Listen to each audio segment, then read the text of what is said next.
What's up, everyone? Welcome to Program Your Remote. Today we're going to be doing a battery change on a Tesla fob. This one is for the Model S.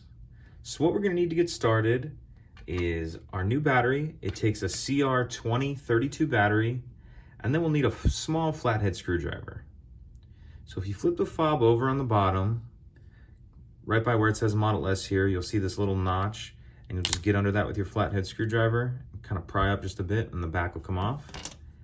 Now we can see our battery here. So we'll just get under it from the top, pry that out like that.